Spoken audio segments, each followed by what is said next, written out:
The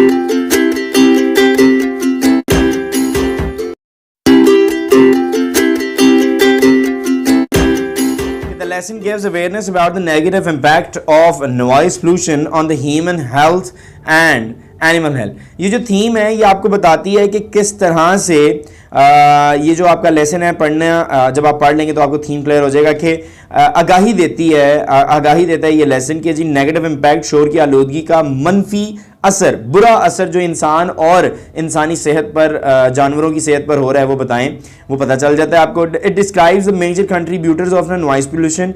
आपकी जो theme है ये कहती है कि शोर की आलूदगी के जो कंट्रीब्यूटर्स हैं, अहम शमूलियत करने वाले ज़राए हैं, वो भी बता दिए जाते हैं। And how they affect mental and physical health, और ये किस तरह से जहनी और जिस्मानी सेहत को नुकसान दे रही है, असरअंदाज हो रही है। It also outlines various solutions to combat the problem of noise pollution, और ये बहुत सी आउटलाइंस भी बताती है, सोल्यूशंस भी बताती है आपको शोर की आलूदगी से बचने के लिए। तो अगर आप ग्लॉसरी को देखें तो distracts one of the most important question, the word and synonym.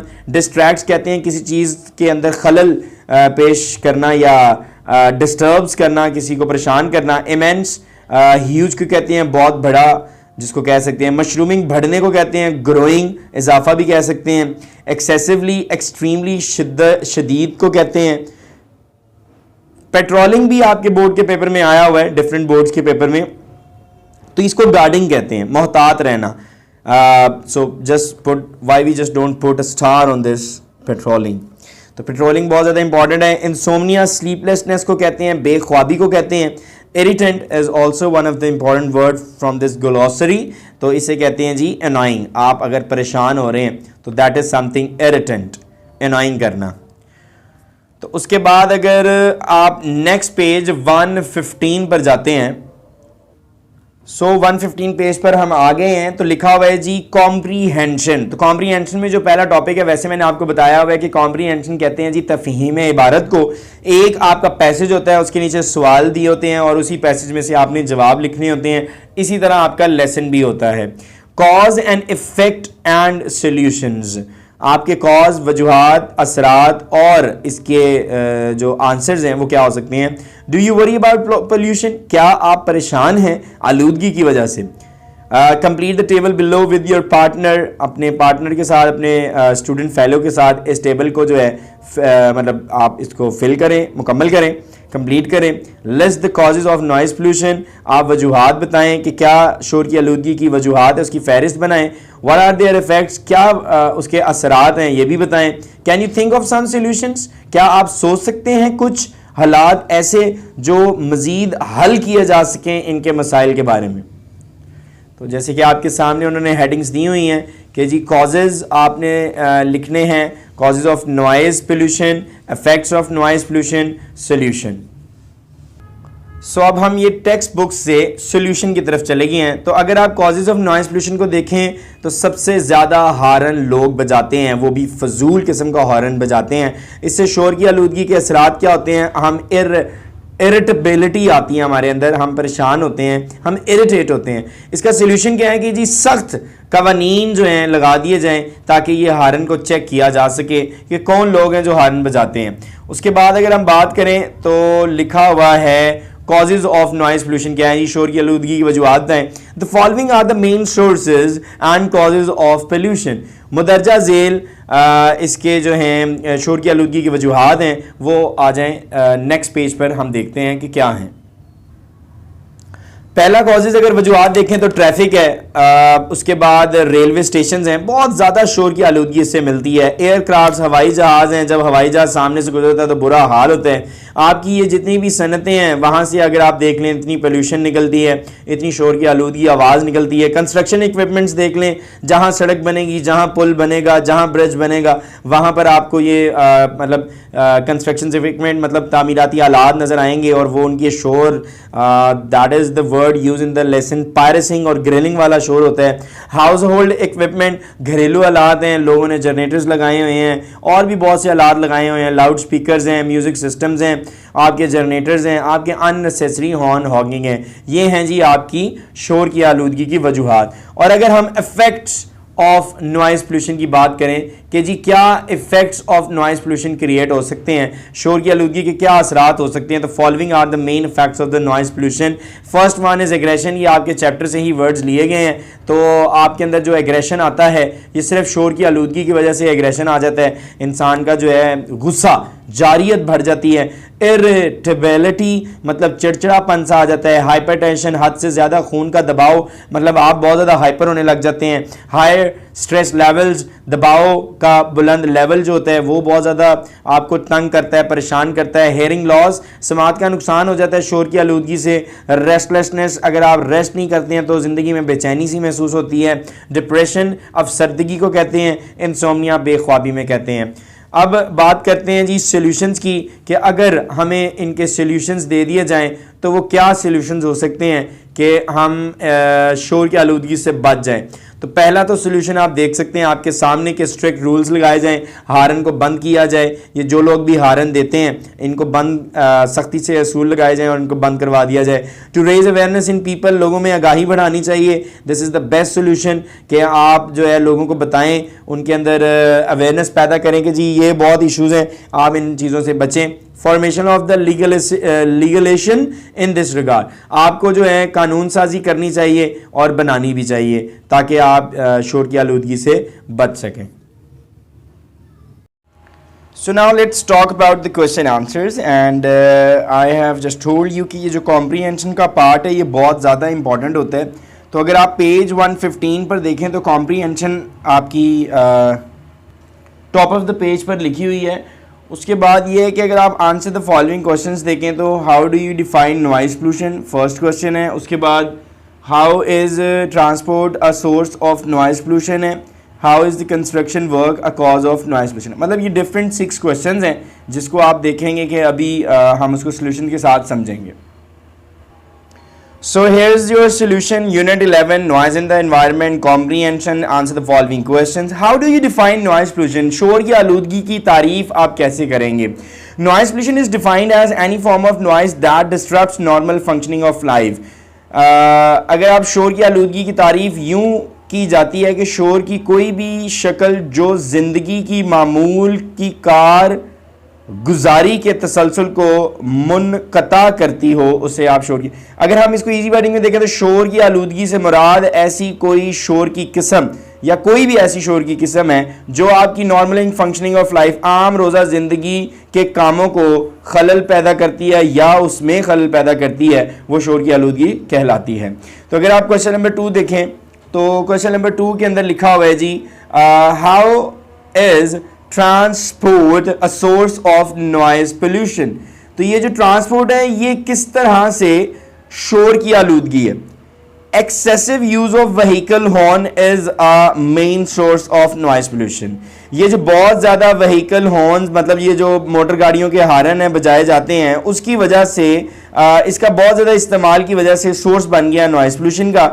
Airplanes, trains and ships are also sources of noise pollution. जाहिर सी बात है हवाई जहाज़ हैं, रेलगाड़ियाँ हैं, बहरी जहाज़ हैं, ये भी ज़राए हैं नॉइज पोल्यूशन की मतलब शोर की आलूदगी की for people living in colonies near airports and railway station. ठीक है, जाहिर सी बात है जो लोग कॉलोनियाँ बनाकर हवाई अड्डों और रेलवे स्टेशनों के करीब बैठे हुए हैं, शोर की आलूदगी का ज़राए जो हैं वो इन चीज़ों की वजह से हो रहे हैं। तो अगर आप क्वेश्चन नंबर 3 देख लें तो क्वेश्चन नंबर 3 के अंदर उसने बताया हुआ है कि how is construction work a cause of noise pollution. ये जो तामीराती काम है शोर की आलूदगी की वजह क्यों बनते हैं। The transport and equipment used at construction sites, its grilling and pirating sound is a cause of noise pollution. ये जो आमदोरफ्त और साजो सामान कंस्ट्रक्शन साइट्स तामीराती जगहों पर इस्तेमाल हो रहा है, यही ग्रिलिंग और पायरेसिंग, इन्हीं की दम घोट देने वाली आवाज़ें, चुभने वाली आवाज़ें शोर की आलूदगी की वजह हैं। क्वेश्चन नंबर 4 की बात करें तो how is use of technology causing noise pollution. मतलब टेक्नोलॉजी का इस्तेमाल हो रहा है, जनरेटर्स का इस्तेमाल हो रहा है, मतलब बहुत सी ऐसी टेक्नोलॉजी हैं जो शोर की आलूदगी की वजह बनती हैं, वो क्या हैं।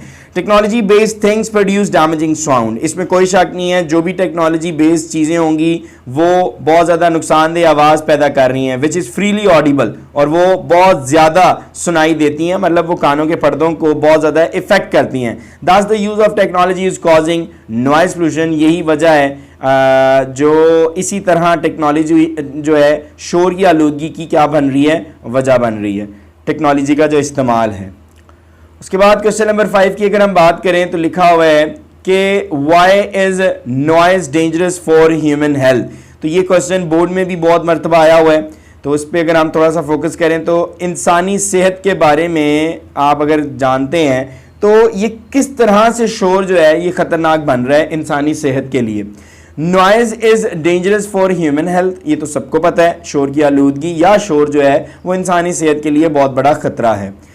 As it has a negative impact on it, जैसा कि इस पर मनफी असर ये रखता है। It can cause conditions such as aggression, high blood pressure, hearing loss, restlessness, depression, insomnia and anxiety, क्योंकि ये वजह बनता है बहुत सी हालात की, जैसे कि एग्रेशन है जिसे आप कहते हैं जारहियत, मतलब गुस्सा आ जाना एग्रेशन। हाई ब्लड प्रेशर, बहुत ज़्यादा खून का फिशार खून, मतलब बहुत ज़्यादा तेज़ी से खून का गर्दिश करना जिस्म में। हेयरिंग लॉस, जैसे कि समात का नुकसान, आप सुन नहीं सकते हैं, आपको मतलब बहुत ज़्यादा ऊंची आवाज़ सुनने लग जाते हैं, वो शोर की आलूदगी की वजह से होता है, मतलब शोर बहुत ज़्यादा आपके कानों तक जाता है। जैसे कि चैप्टर में भी लिखा हुआ है कि जो काबिल कबूल आवाज़ है वो 55 डेसिबल है लेकिन पहुंची 91 डेसिबल पर है, तो ये बहुत ज़्यादा शोर की आलूदगी में इजाफा हो रहा है। रेस्टलेसनेस है, आप जो है बेचैनी की तरफ जाते हैं। डिप्रेशन है, आपको अफसरदगी होती है, अफसोस होने लग जाता है, आप जो है इंसोम्निया में चले जाते हैं, बेख्वाबी में। एंजाइटी, आप बहुत ज़्यादा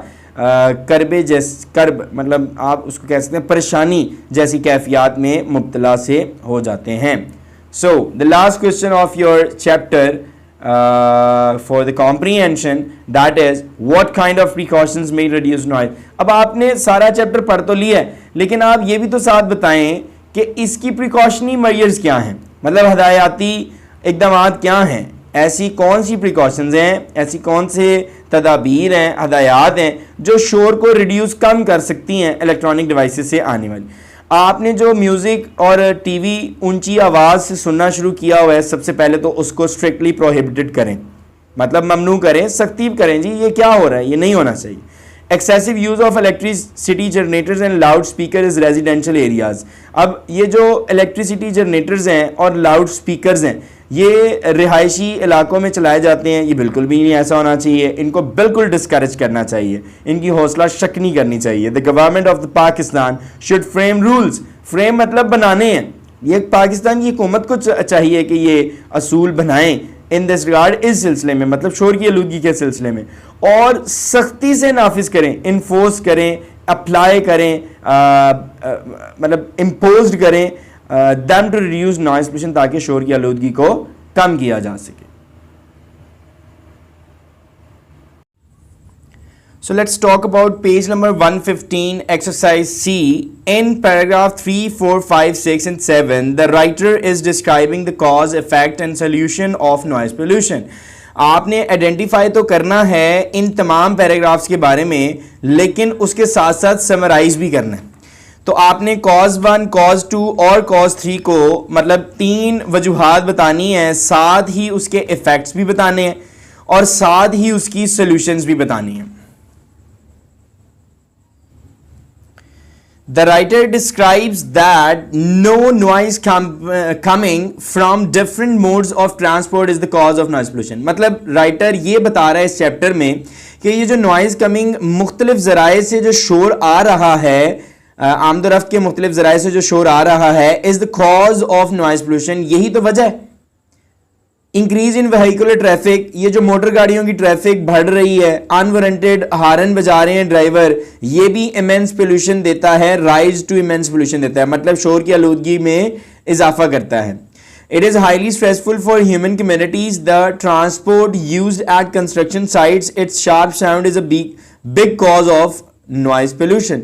तो अभी हमने 3 कॉजेज के बारे में पढ़ा था और उन कॉजेज से इफेक्ट्स क्या हो रहे हैं, ये अभी हम असरात पढ़ रहे हैं और इनकी सॉल्यूशंस क्या हैं वो भी मैं अभी आपको बताऊंगा। तो ये जो स्ट्रेसफुल ह्यूमन कम्युनिटीज़ हो रही हैं, मतलब बहुत ज़्यादा दबाव पड़ रहा है ना शोर की आलूदगी से।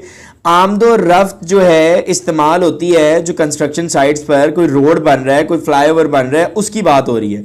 उधर बहुत तेज़ आवाज़ जो है वो वजह बनती है शोर की आलूदगी की। ये टेक्नोलॉजी का इस्तेमाल एक और वजह है शोर की आलूदगी की।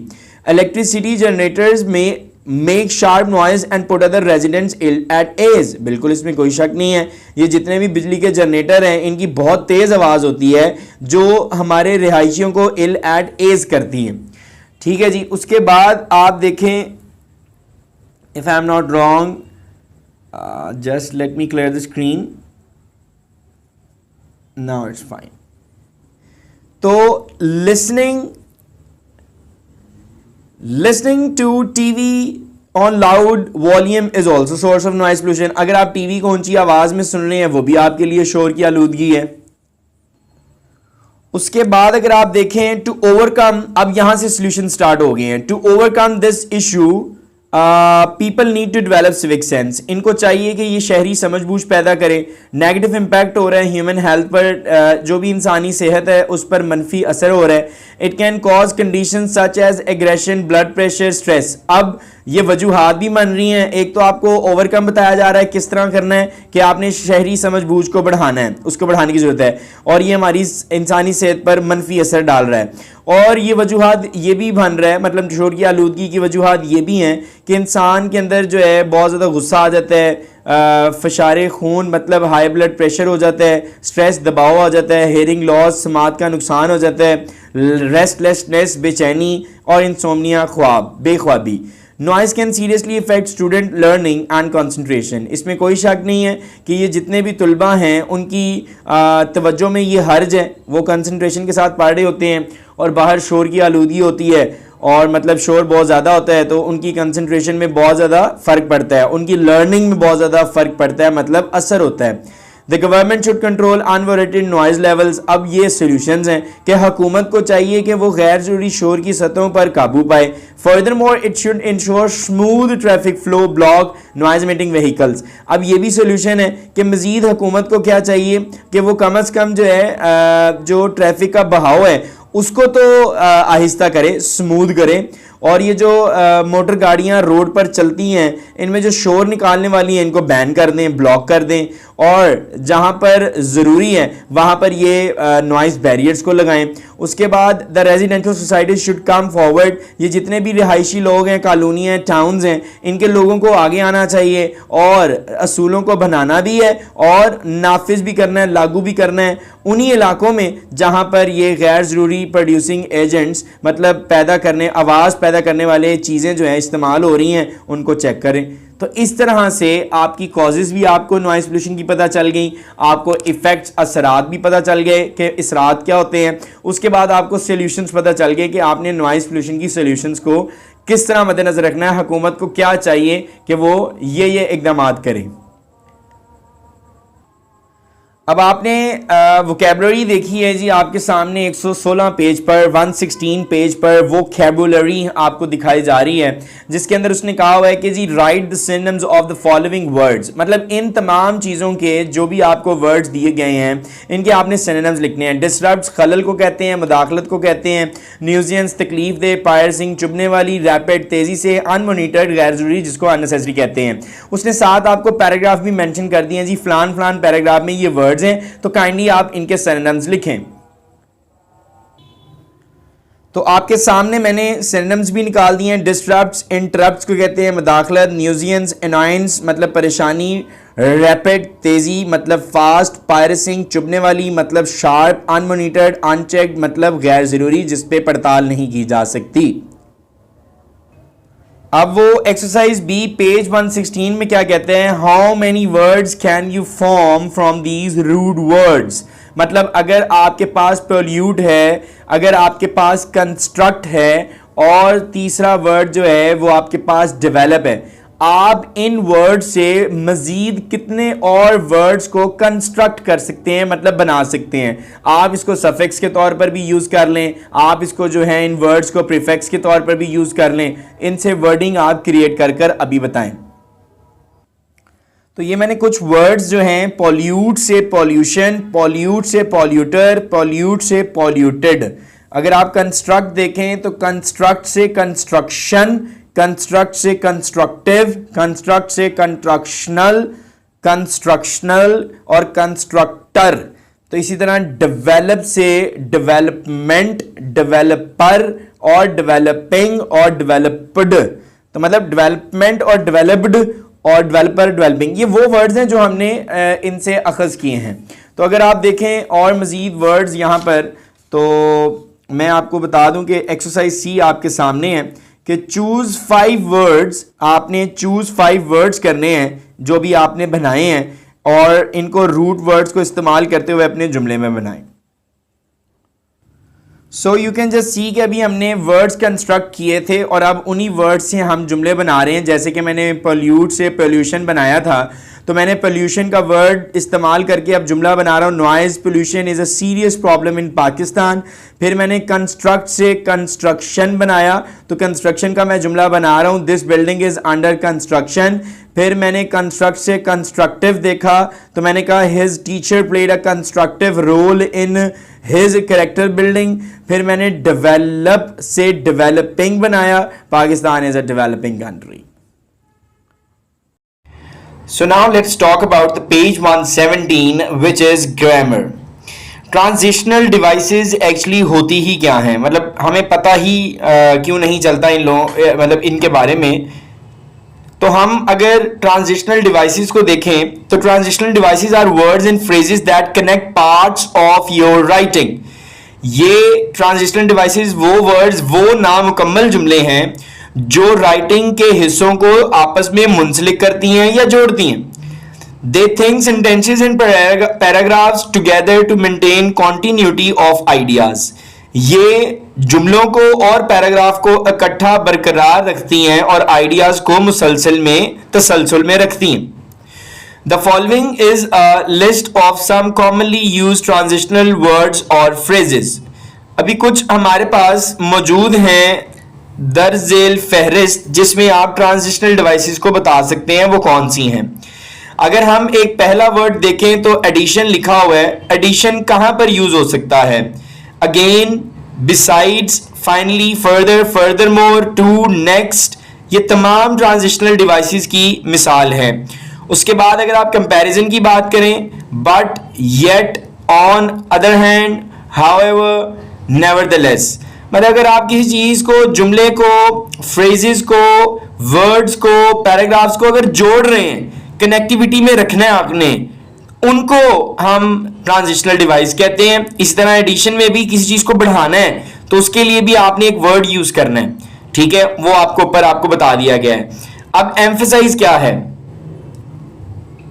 एम्फसाइज डेफिनेटली को कहते हैं, किसी चीज पर जोर डालने को कहते हैं। In fact, indeed, absolutely, positively, naturally, always, forever, never, certainly. तो ये तमाम वो वर्ड्स हैं जो ट्रांजिशनल डिवाइस के तौर पर इस्तेमाल किए जाते हैं।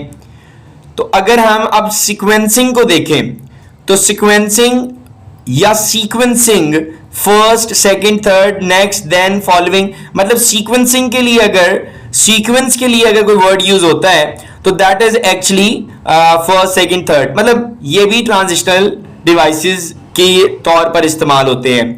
Exemplification, for example, for instance, in this case, on this occasion, demonstrate, to illustrate, as an illustration, ये एग्जाम्पलिफिकेशन के लिए यूज होती है ट्रांजिशनल डिवाइस।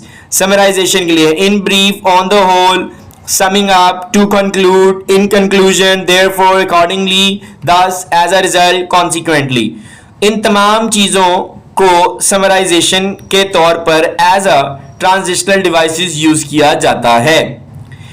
तो अब वो लास्ट, इस पेज के लास्ट पोर्शन में एक्सरसाइज ए में क्या बताने की कोशिश कर रहा है, वो कह रहा है जी identify transitional devices in paragraphs 8 and 9। So we got 8th paragraph in front of your screen.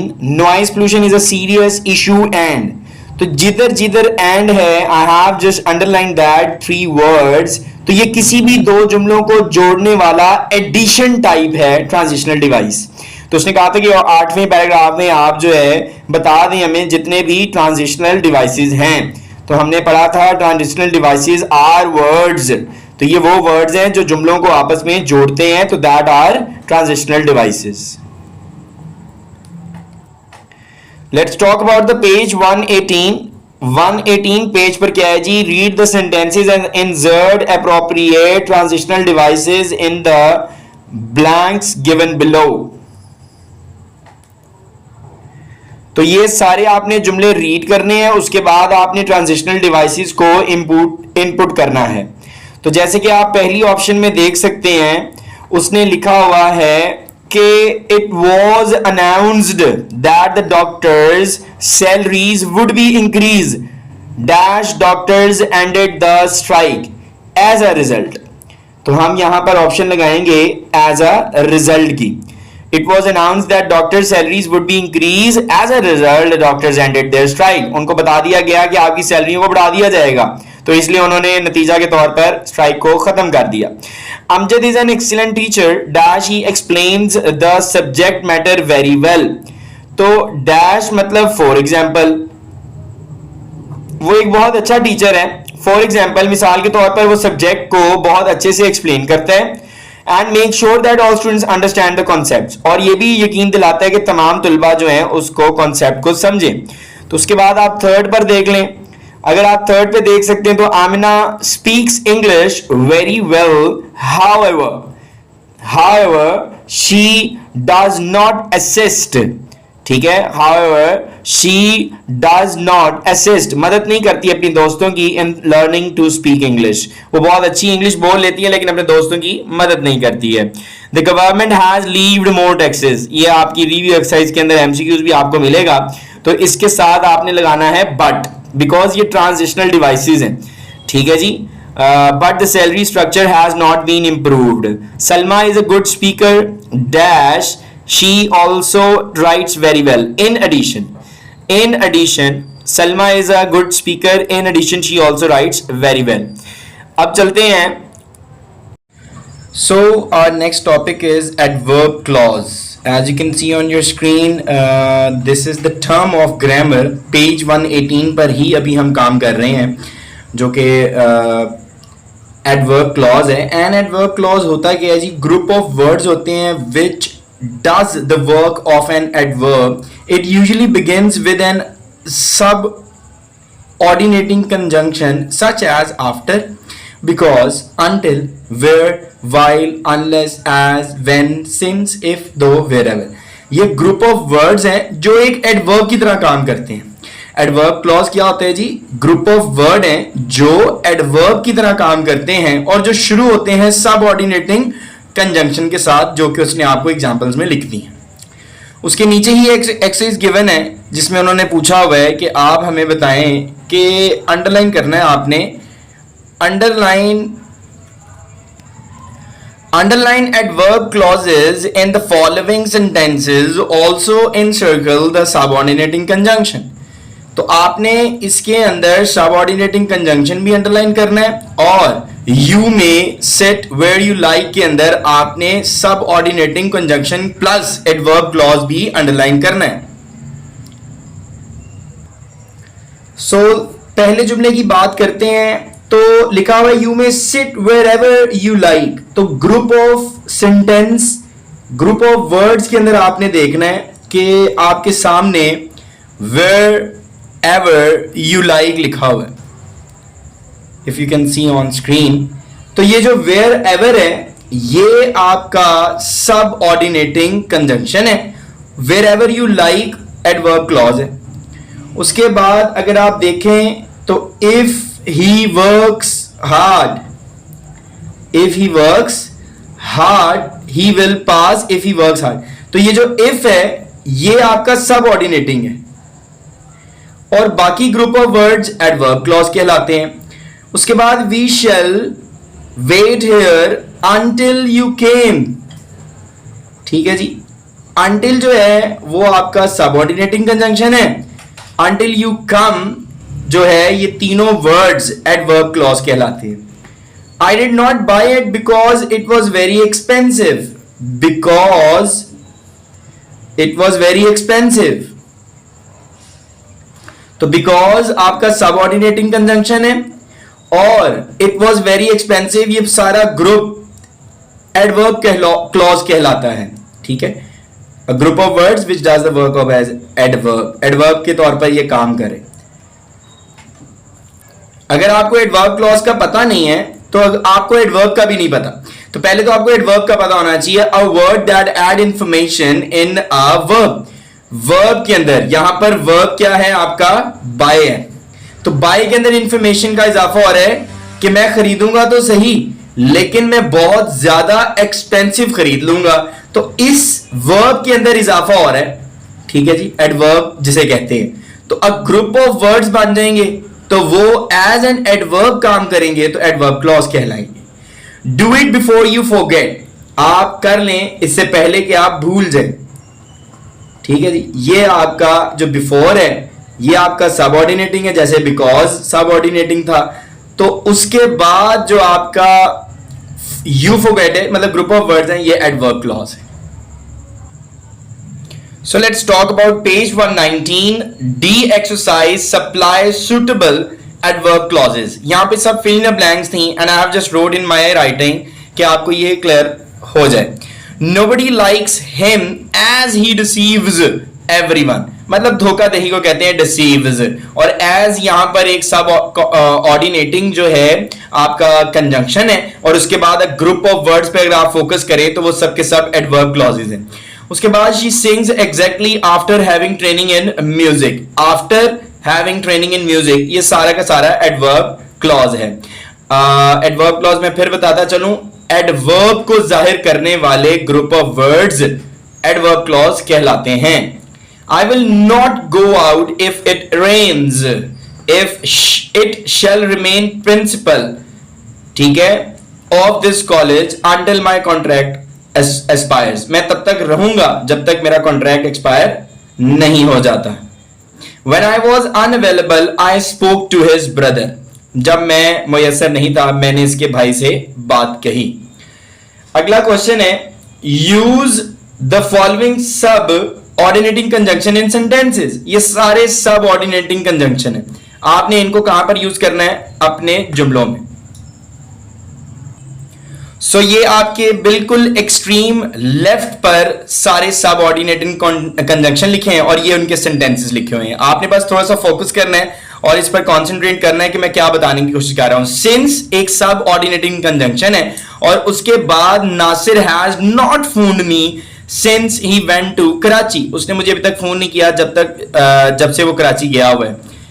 Unless I shall not forgive him unless he speaks the truth, जब तक वो सच नहीं बोलेगा मैं उसे माफ नहीं करूंगा। Though he loves Munir, though he often annoys him, वो मुनीर से मोहब्बत करता है अगरचा वो उसे अक्सर झुंझलाता है। ठीक है, annoys आप उसको परेशान भी कह सकते हैं। While my father died while I was 7 years of age, as he could not go to school as he was ill, मतलब ये सारे बहुत आसान थे जिनको हमने जुमलों में इस्तेमाल किया। उसके बाद लिखा हुआ है जी, when I was reading a book when the doorbell rang, after I shall call you after I have spoken to her। उसके बाद ये क्वेश्चन भी बहुत ज्यादा अहम है कि आइडेंटिफाई करना है और इन्हीं क्लॉजेस को in the relevant columns of the table में भी लिखना है कि आप इन क्लॉजेस को लिखें और रेलेवेंट कॉलम्स में इसका टेबल बनाएं। ये आपके तमाम जुमले हैं जिनको आपने रेलेवेंट कॉलम में मेंशन करना है, जैसे कि मैंने इंडिपेंडेंट क्लॉजेस और डिपेंडेंट क्लॉजेस आपकी स्क्रीन पे शो किए हुए हैं। Asif plays hockey, Asif plays hockey as he enjoys it, जैसा कि वो उसको मतलब लुत्फअंदोज होता है उससे मतलब हॉकी से। मतलब एक इंडिपेंडेंट क्लॉज होता है और एक होता है डिपेंडेंट, मतलब इस क्लॉज पर डिपेंड करने वाला डिपेंडेंट क्लॉज है और ये इंडिपेंडेंट होता है, इसको लिखो या ना लिखो कोई फर्क नहीं पड़ता। ठीक है, अब नेक्स्ट सेंटेंस की बात कर लेते हैं। आपका जो सेकंड मतलब लाइन है उसमें लिखा हुआ है Shazia could not catch the bus, फिर आगे लिखा हुआ है बिकॉज शी वॉज लेट, तो ये डिपेंडेंट क्लॉज है। इस तरह के एमसीक्यूज आपके पेपर में लाजमी वो पूछेगा। तो उसके बाद थर्ड सेंटेंस देख लें आप, Ali could not finish his test on time. Ali could not finish his test of mathematics test on time. अब ये हो गया आपका independent clause. Although he knew all the answers, अगरचा उसे तमाम आंसर्स आते थे. ये हो गया डिपेंडेंट क्लॉज. उसके बाद अगर आप फोर्थ सेंटेंस की बात कर लें तो लिखा हुआ है Arifa quickly ate her lunch. Asifa, वैसे तो आरिफा है, ये मिस करेक्शन हुई है, मिस प्रिंटिंग है. Asifa quickly ate her lunch as she was very hungry. Haris is back from work so he must take rest. Haris is back from work so he must take, मतलब ये independent है और ये dependent है. You must work hard if you want to succeed in life, if you want to succeed in life. तो ये हमारे independent और डिपेंडेंट क्लॉजेस थे जिनके हमने पेजेस बना लिए. So let's talk about the page 120 G exercise. Read the following sentences and take the right adverbial clause given in brackets. तो आपने अब क्या करना है कि आपको adverbial clause of place होगा या adverbial clause of time होगा, ये आपने इस underline clause की मदद से आपने बताना है कि ये कौन सा है, time वाला है या प्लेस वाला है. तो अगर हम देखें पहले जुमले को, the train left the station as Asad arrived. तो इसके आप कॉलम में देख सकते हैं कि टाइम मेंशन है और प्लेस मेंशन है. तो हम अगर देखें, थोड़ा सा फोकस करें इस लाइन पर, तो हमें ये शो होगा कि ये एडवर्बल क्लॉज ऑफ टाइम है, क्योंकि अराइवल की बात हो रही है ना, किसी जगह पर पहुंचने की बात हो रही है. तो जब आप पहुंचते हैं तो जाहिर सी बात है वक्त को मद्देनजर रखकर पहुंचते हैं. You can put it wherever you like. Adverbial clause of place और एडवर्बियल क्लॉज ऑफ रीजन. तो ये प्लेस है, जहां भी तुम पसंद चाहते हो वहां पर रख लो. After the thief had stolen money he left home quickly. Adverbial clause of time, adverbial clause of manner है जी. ये जो तीसरा है, after the thief had stolen money, नहीं, ये आपको टाइम के बारे में बता रहे हैं कि जब जिस वक्त वो चोरी कर लेगा, चोर चोरी कर लेगा. तो ये वक्त के बारे में बता रहे हैं. उसके बाद अगर आप देखें, he was very pleased that you have passed. adverbial clause of place या adverbial clause of reason. तो ये रीजन है, ठीक है. वो बहुत ज्यादा खुश हुए थे. वजह क्या थी खुश होने की? क्योंकि तुम पास हो गए. He failed because, अगर हमें फिफ्थ सेंटेंस थोड़ा सा क्लियर कर लें तो he failed because he did not work hard. तो वो फेल हुआ क्योंकि उसने ज्यादा मेहनत नहीं की. तो अगर हम देखें तो एडवर्बियल क्लॉज ऑफ रीजन ही है, क्योंकि वो नाकाम हुआ है, किसी वजह से हुआ है, सख्त मेहनत ना करने की वजह से. Use of comma and dependent clause, ये बहुत जरूरी चीजें हैं जो ग्रामेटिकल चीजों के लिए बहुत ज्यादा इंपॉर्टेंट है. Use of comma two separate a dependent clause from the main clause. आपने कॉमा का इस्तेमाल करना है ताकि आप अलग कर सकें डिपेंडेंट क्लॉज को और मेन क्लॉज को. तो ये चीजें बहुत मैटर करती हैं. तो हम आगे चलते हैं, इसका आंसर ढूंढते हैं ताकि हम इन चीजों को अलग कर सकें. अगर हम देखें ए सेंटेंस में तो लिखा हुआ है in a sentence which has an independent and dependent clause a comma is used to separate the two if the sentence starts with the dependent clause. अगर डिपेंडेंट क्लॉज से जुमला शुरू हो रहा है तो डिपेंडेंट और इंडिपेंडेंट क्लॉज को अलग करने के लिए हम कॉमे का इस्तेमाल करते हैं. The dependent clause usually starts with any of these sub coordinating conjunctions while as although because since if, मतलब इन सब ordinating conjunction से शुरू होते हैं. तो आपको ये अलग करने में आसान होगा. If the same sentence starts with an independent clause, no comma is required. याद रखिएगा, अगर dependent clause से जुमला नहीं शुरू हो रहा तो आप क्या करेंगे, आप जो है उसको independent clause कह देंगे. अभी हम एग्जाम्पल्स करते हैं, आपको मजीद समझ में आएगी कि मैं क्या कहना चाह रहा हूं. तो अगर हम फर्स्ट सेंटेंस की बात करें, while I was eating the doorbell rang, तो इसमें उन्होंने एग्जाम्पल में लिख दिया the doorbell rang while I was eating, comma remove हुआ और सब ऑर्डिनेटिंग कंजंक्शन लग गया. because her alarm clock was broken, she was late for class. She was late for class because her alarm clock was broken. ये because खत्म हुआ और आपका कॉमा रिमूव हो गया. If you are sick, you must see a doctor. You must see a doctor if you are sick. तो if आ गया comma की जगह पर. When the rain stops, we will clean the driveway. We will clean the driveway when. तो ये आपका subordinating conjunction लग गया यहाँ पर. So you can see that we are now on page 121, exercise H. Mark the sentences as correct or incorrect. Put a comma to make the sentence correct. पहले तो आप देखें कि ये कहां से इनकरेक्ट है. तो मैंने तो कॉमास पहले लगा दिए, तो ये तो इनकरेक्ट थे. अब मैंने इन्हें करेक्ट किया है. Because Alia missed her school bus, she was late for her school.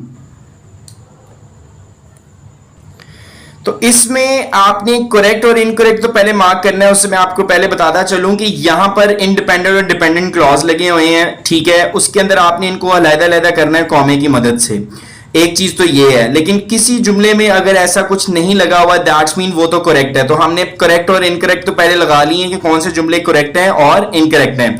और जो इनकरेक्ट हैं उनमें अब हमने कॉमा प्लेस करना है. जैसे कि आपके सामने मैंने because Alia missed her school बस, मैंने कॉमा लगा दिया. आफ्टर क्लीम कम्स होम, मैंने कॉमा लगा दिया. मतलब ये जो इनकरेक्ट सेंटेंस किए हैं इनको कॉमा लगा के हमने करेक्ट कर दिया है. व्हेन इट रेन्स, तो हमने फिर इसको कॉमा लगा के जुमले को करेक्ट कर दिया है. ठीक है जी. तो ये आपकी एक्सरसाइज थी, ये बहुत आसान थी जी. अब बात करते हैं राइटिंग स्किल्स की. सबसे पहले आपने क्या करना है, effects of land pollution on human health पर आपने एक पैराग्राफ लिखना है. Right a paragraph on effects of land pollution on human health. उसके बाद आपने एप्लीकेशन लिखनी है प्रिंसिपल को कि वो एक सेपरेट बिन्स अरेंज करे ताकि ये जितना भी ड्राई वेस्ट है जैसे कि प्लास्टिक, ग्लास और पेपर है उसको डस्ट बिन्स में डाला जाए. Write a letter to the executive officer environmental protection agency, जो कि शहर के हैं, उनको इन्फॉर्म करना है कि irregular collection of solid waste in your area जो है वो इकट्ठा हो रहा है. आप नीचे देख सकते हैं इसने इतनी खूबसूरत तस्वीर बनाई है जिसमें आपको बताया जा रहा है कि आपके राइटिंग स्किल्स जो हैं वो बहुत बेहतर होने वाले हैं. तो प्लीज आप अपने से लिखना सीखें और ऑन वर्डिंग के अंदर जितना आप लोग सीखेंगे उतनी आपकी राइटिंग स्किल्स बेहतर होगी. अब चलते हैं ABC के राइटिंग स्किल्स के आंसर्स पर.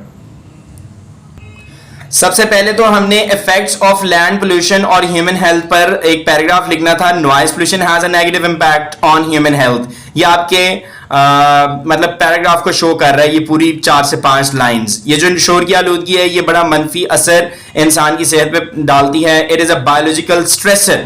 ये एक हयातियाती स्ट्रेसर है, दबाव डालने वाला.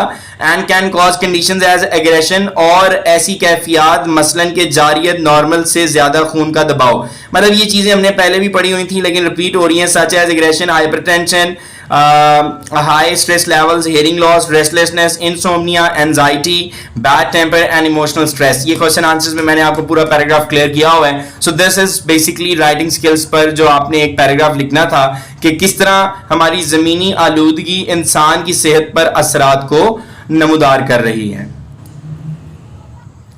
उसके बाद करते हैं बात एप्लीकेशन की कि आपने प्रिंसिपल को एप्लीकेशन लिखनी है कि वो डस्टबिन्स ड्राई वेस्ट के लिए जो है वो अरेंज कर दें. The principal government high school secondary school Multan sir, with due respect I beg to say that during recess period students throw used papers.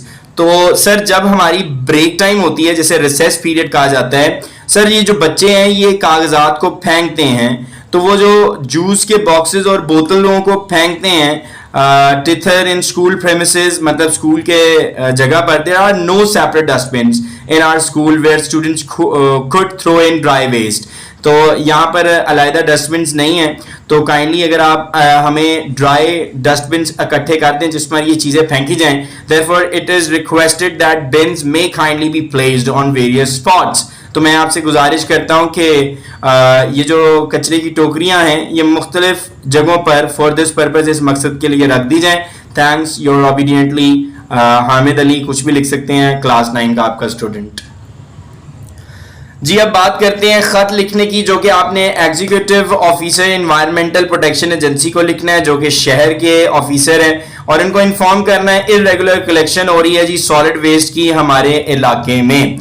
तो let's talk about this. 29A Gulberg Lahore, the executive officer environmental protection agency Lahore. Sir subject मेरा क्या है कि मैं चाहता हूं कि ये जो irregular collection of solid waste हो रही है ये ना हो। It is brought to your notice, मैं आपके गौर करने में ये बात लेकर आना चाह रहा हूं कि environmental protection workers do not come regularly to collect solid waste from the Gulberg 3। Gulberg 3 से ये लोग लेकर नहीं जाते हैं इस तरह के गलाजत को, कचरे को, which is a matter of a grave concern. शदीद गौर करने वाली ये बात है for the residents of this area, खास करके हमारे जो रिहायशी हैं इस इलाके के। I request you to kindly direct them to collect solid waste. मैं आपसे दरखास्त करता हूं कि गुलबर्ग 3 हर रोज ये लोग आएं और सॉलिड वेस्ट को कलेक्ट कर कर लेकर जाया करें। A prompt action will be highly appreciated. आपका लिया जाने वाला हर कदम हम बहुत उसको सराहेंगे और तारीफ करेंगे। Thanks, your sincerely Fayaz Ali, या जो भी इंसान executive officer environmental protection agency को लिख रहा है वो नाम लिख सकता है। सैंपल लेटर आपके सामने पेज 122 पर है। एग्जामिनेशन ऑल ABC, ये राइटिंग स्किल्स के अंदर ही आ जाता है कि आपने चेयरमैन पंजाब टेक्स्ट बुक को और इस तरह आपने सिटी का नाम मेंशन करना है, सब्जेक्ट लिखना है, जो कि अभी हमने डिस्कस किया है, आपके सामने हमने लेटर को पढ़ा है। तो ये राइटिंग स्किल्स के अंदर इस पेज 122 पर शो हो रहा है, जो कि अब हमारा लास्ट पोर्शन है पेज 122 का, वो है जी ऑरल कम्युनिकेशन स्किल्स। तो ये आपके बिल्कुल स्क्रीन के सामने ऑरल कम्युनिकेशन स्किल्स शो हो रहे हैं। Expressions of advice, I think you should dash, I don't think you should dash, you ought to do this and that. तो मतलब ये आपने बताना है कि आप नसीहत कर रहे हैं। तो अगर हम नसीहत को सॉल्व करते हैं एक्सप्रेशंस ऑफ मतलब एडवाइस को, तो कुछ ऐसे वो आपको सॉल्व नजर आएगी। आई think you should leave Karachi for ever. मैं आपको नसीहत करता हूं कि आप कराची को हमेशा के लिए ही छोड़ दें। उसके बाद आपका नेक्स्ट जो टेक्स्ट बुक में लिखा हुआ है I don't think you should, तो उसके ऊपर आपने सिर्फ ये लिखना है I don't think you should go there. मेरा ख्याल है तुम्हें नहीं जाना चाहिए वहां पर। उसके बाद लिखा हुआ है जी यू ऑट टू, तो यहाँ पे लिखा हुआ है you ought to obey traffic rules. मतलब हर चीज एडवाइस आपको बताई जाएगी स्टेटमेंट के जरिए, जिसे आप कम्युनिकेशन स्किल्स में लेकर आ सकते हैं। बातचीत करनी होती है इंग्लिश में, जब आप बातचीत करना शुरू करते हैं तो आपके लिए आसानी शुरू हो जाती है इंग्लिश बोलने में। अब नेक्स्ट है जी you ought not to obey the unlawful order of your officer. If I were you, I would have been an engineer. If I were in your place, I would have forgiven him. If I were in your position, I would have eradicated corruption from police department. I suggest that you should join Air Force. इसी के साथ हमारा ये जो 122 page का last portion है oral communication, हमारा chapter इख्तिताम पजीर होता है। उम्मीद करता हूँ आपको हर चीज़ बहुत प्रॉपरली क्लियर हो चुकी होगी। लेकिन अगर आपको फिर भी कोई इशू है तो you can just ask in the comments कि सर मुझे ये पोर्शन दोबारा समझा दें, या इस पोर्शन का क्या मतलब है, या ये हमारी डेली लाइफ के लिए कैसे इस्तेमाल हो सकता है। Thank you so much. इंशाल्लाह GS अकेडमी यूट्यूब चैनल पर चैप्टर 12 के साथ आपको दोबारा मिलते हैं। उस वक्त तक के लिए अल्लाह हाफिज।